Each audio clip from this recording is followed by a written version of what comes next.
Hey, hello, and welcome back. I am Debbie Peterson of Getting to Clarity, and this is another episode of the Getting to Clarity show.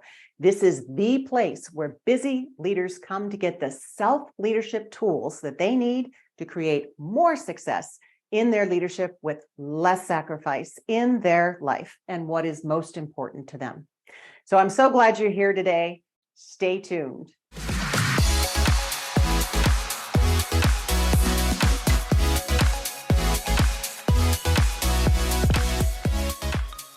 We are talking about how to create a sense of purpose at work and why you should. It's very important. So a sense of purpose at work is something that a lot of people overlook. They just show up and they do what they need to do. They collect their paycheck and they're out of there. But it's one of the most important factors that you can engage in that influences your ability to be happy and to be fulfilled in your job. You have control over that. So no matter your level in the organization, whether that is in leadership or you're aspiring to be, if you feel like you've got a sense of purpose in your job, then you're more likely to be motivated. You are more engaged. You are more committed to what it is that you do. But what is it about purpose that makes it so important? And how can we find out what our purpose is? Glad you asked.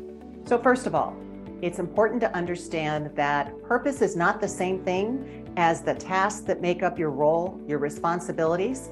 And while our job duties and responsibilities are important, they're very different from our purpose. So how are they different? Well, first of all, purpose is about the bigger picture. It's about how our work fits into the larger scheme of our life and the things that are important to us. Purpose is about things that are greater than us. So for example, a realtor might see her purpose as helping people to find their forever home, not to be confused with a house. Allowing her clients to create memories and have a special place to be safe and happy in their life. Let's take financial advisor. They may see their purpose as helping their clients to not only save, but to live their dreams now and in the future when they retire. Maybe for someone in leadership, it is about putting other people on their career path or helping people on their teams to grow and develop into their fullest potential. So how do we find our purpose at work? Well, that's where things can get a bit wonky, because purpose is a word that kind of triggers some people. They often take it to mean some big, all-encompassing, futuristic direction that's at the exclusion of everything else. And that's not it at all. But people can get wrapped up in it. And I got tripped up in it. So I remember when I first started my NLP studies, NLP, Neuro-Linguistic Programming, and also my Huna studies, which is a form of Hawaiian spiritualism. And each is a complementary learning and development modality, but they have different characteristics. So for me, NLP is about thinking and it's about the brain for producing outcomes. Huna is more spiritual. It's more about being and connecting to your higher self to achieve desired outcomes. So that's the difference. But both relate strongly to purpose. And I remember hearing about purpose and I struggled to figure out mine, to define it early in my learning because I was overcomplicating it. I was trying to make it this big thing and it's not, it's simple. And I don't want complicated for you. So I want to give you some suggestions to make it simple for you as well. So number one, start about thinking what matters to you. So what matters to you most and what are you passionate about? Start digging there a little bit. Get some answers around that. Are you looking to make a difference in the world? Is it a grand scale? Or do you want to just simply help others in your organization or in your community? What gives you energy? What lights you up? What do you enjoy? What are you naturally good at that you don't even have to think twice about doing? Although those are simple questions, this is where you start mining the gold, because there are some breadcrumbs in there, not to mix metaphors, but that's where the juice is. Third metaphor, sorry. So my purpose, for instance, is to help women and emerging leaders create more success in their work with less sacrifice in their lives. It is helping them to keep what's important in the forefront while realizing their potential. That's it. It's not the how you do it, but it's what it is. So once you have a clear idea of your purpose, you can look for ways to align your work with that purpose.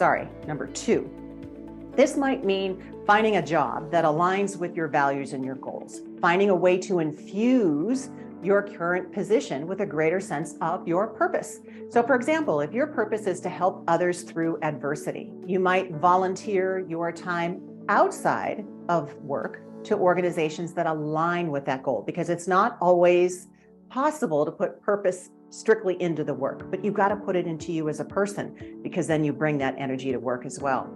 Or if your purpose is to contribute to your company's success in a significant way, because the company is just that aligned with your purpose, then look for ways to take on bigger opportunities and additional responsibilities or projects that will help you meet that goal. Number 3, be open to what shows up, because once you start moving towards purpose, things start showing up. So when you start identifying your purpose and putting action toward living it, okay, it is something you see that can't be unseen. It plants a seed in your mind that says, this is what I want to find. And it aligns your focus, gives you clarity to bring you more opportunities to move in that direction. So having a purpose in your work isn't a one and done. It's not a check mark. It's a journey to always uncover more about it. Never in my wildest dreams did I think I would become a keynote speaker. I didn't think that was part of my path. I'm an introvert, for goodness sake. But speaking at conferences is a much bigger way for me to help other people think differently about themselves, about their potential and how to achieve it. It is a bigger way for me to help more people. It is just one of the vehicles through which my purpose is expressed. So regardless of your purpose, it's important to remember that it can be a powerful driving force at work. It allows you to focus on what's most important to you, and it is daily encouragement, daily motivation for you to show up as your highest and best self, because after all, that's what you were put on this planet for. So until the next time, here is wishing you all the clarity and purpose that you deserve. Take care, and bye-bye for now. Hi, I'm Debbie Peterson of Getting to Clarity, and I hope that you're enjoying this video. Do me a favor and leave a comment below. Let me know if you've got any questions or if there's another topic that you would like me to cover. Also, don't forget to like, subscribe, and share. Bye-bye for now, and have a great day.